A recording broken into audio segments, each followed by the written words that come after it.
Welcome back to the Kevin O'Connor Show. We got an amazing special guest today. Newest hire at Yahoo Sports, Nekias Duncan. Nekias, how you doing, man? I am doing well. Happy to be here. Also happy just to be underneath the Yahoo Sports umbrella overall. Just really excited to get going. Like, obviously, also W playoffs happening right now. NBA season right around the corner. We got preseason hoops this weekend. So it's all coming fast, but just amped and excited to talk some hoop, man. It's all happening right now. You just released your first episode of the Dunker Spot under the Yahoo Sports umbrella with Steve this week, covering the W and previewing the NBA season. We're going to do some more NBA preview today, starting out with the latest news, Nekias. Jonathan Kuminga, the saga is over for now. Yeah. After signing a 2-year, $48.5 million team option. 3 months of all this just for him to get an extra $3.5 million after the Warriors initially offered $2 and $45 back in July. Well, I mean, here we are though, Nekias. He is officially signed, and the Warriors at this point now, they're bringing in all their guys: Al Horford, Gary Payton, Seth Curry, DeAnthony Melton. They're signing everybody now. Better late than never, I suppose. But boy, the saga is over for now. This is like my broader take on this is like restricted free agency is just a scam. And I've been saying this for years, and we don't have time to get into that on this pod. But as for the Kuminga of it all, I just don't understand. Like, in a literal sense, I do, but I don't understand how we got here. It seems very clear that we've seen in multiple high leverage moments across the past few seasons, Steve Kerr doesn't really trust Jonathan Kuminga. And I think if you are in a situation where you clearly do not trust the young guy and you are still trying to win while Steph Curry is incredible and while Draymond Green can still wall off the other side of the court, and now you add Jimmy Butler to this, to me, it just makes sense to see what you could get for Jonathan Kuminga and to round out this core, to make this push around Steph Curry and then kind of reconfigure from there. And instead, it's been this weird tightrope to where we still need the drives and the overall athleticism that Jonathan Kuminga brings. You want him to lock in more defensively. That kind of comes in spurts. He hasn't really hit those notes the way that you want him to, but you kind of need him, but you don't really want to need him. And Jonathan Kuminga, naturally frustrated by the whole ordeal. He wants to play. He wants the ball in his hands. You know, as awkward as the contract is, it's still a team option. The Warriors didn't budge on that front. And the early wording from Shams is that they're still going to try to look at trade stuff once he's eligible to be traded in January. So as you mentioned, it's solved for now. Like, I don't want to completely dismiss that as a lot of money that Jonathan Kuminga is still getting. That's a lot of money to add to a young man's bank account. But in terms of the basketball opportunity, there's no way he feels comfortable with the situation. Like, there is nothing that signals, yeah, Jonathan Kuminga, this is going to be your second unit when we get to some of the staggering. Or here's our plan to make sure you now get to run 11 pick and rolls per game, as low as the number as that sounds. But like, we're going to ramp up your on ball usage. Like, no, you're about to have a full season with Jimmy Butler now. Draymond Green is still there. You're still going to run a lot of the high initiation stuff through him. Stephen Curry is still there. At best, he's going to be fourth in the pecking order. And that's before getting into some of these vets that just round out better with how Steph and the Warriors ultimately want to play. Horford included, Nekias. Like, they're going to run DHOs through him too. Yeah, so it's just like, there is a world in the basketball sense to where Jonathan Kuminga buys into being more cutter, opens up the transition stuff, attacks second side. Like, there are basketball arguments to make that it can work, but just kind of zooming out with the entire situation, like, the investment is not there. The overall belief is not there. I think with some of the flaws that Jonathan Kuminga still has in his game, some of those, some of the lack of trust is justified to a sense, but you have to commit one way or the other. Like, give him the deal and let him know, okay, you are secure here. Here's our plan for you. Or finally pull the plug on this, trade him, get some vets in the room, and make your final push. I don't like this middle ground. I don't like it either, but I think from their perspective, okay, so first I just want to look at what you said about like the rotation aspect, because when you look at the potential Warriors starting five, the word is that Horford is likely to start. So that means the starting five could be Horford, Draymond, Jimmy Butler, Steph, and then the fifth, probably Buddy Hield. Maybe it's a shooter, maybe it's Pods again as another creator. There's different players you can plug in there, but I can't imagine it would be Kuminga. So Kuminga, it's probably not. And so Kuminga off the bench, with, Gary Payton, Moses Moody, Pods, Trace Jackson Davis, whoever, Santos, Melton, depending on how they want to play small. If they're playing, with Kuminga as a small 5, as a backup, some Horford Kuminga lineups. There's a lot of different configurations. The Warriors are deep with like good, solid, talented players. It's just they don't have that other star, which I think gets to your other point here.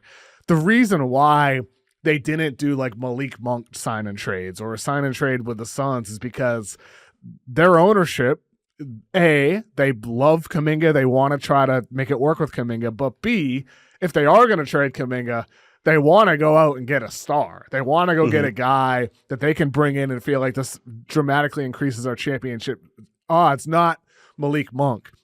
And so I think like with this, the reason why this is only, the saga's over for now until January 15th when he's eligible to be traded. At that point, Nekias, I would be shocked if this becomes anything but who are they going to trade Kuminga for? I just don't see why after 4 years it's suddenly going to be like, okay, great, I will be your Sean Marion, Steve Kerr. I don't think it's going to be that all of a sudden. I think it's going to be more frustration, more just lack of natural fit because he's not a great shooter.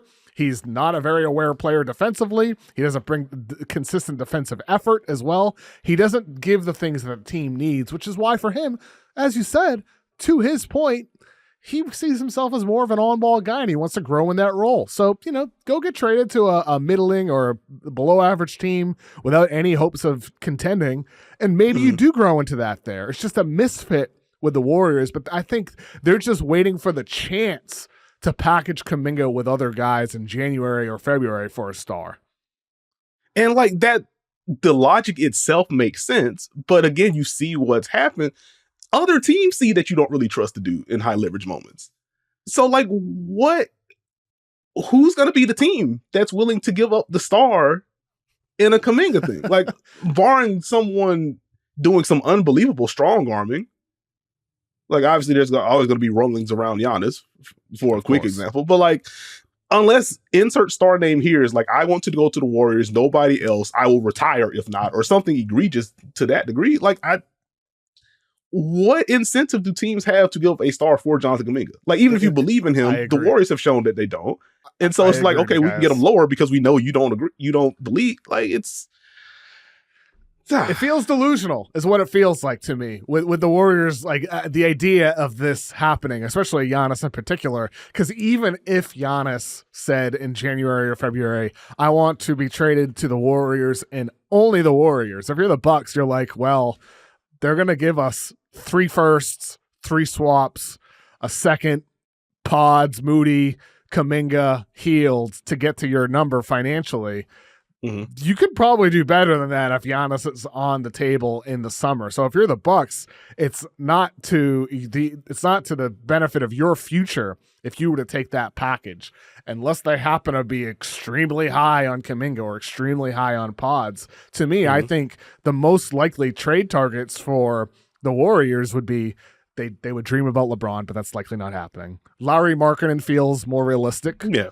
Zion, as if he's able to stay a little bit healthy, but if he does stay healthy and looks good, maybe the Pelicans decide to keep him. Yeah, like why are they trading? Yeah. LaMelo Ball, another one. LaMelo maybe with the Hornets, new ownership, new front office there. You've missed on him before. Maybe now you have your chance to go get him. They had their chance.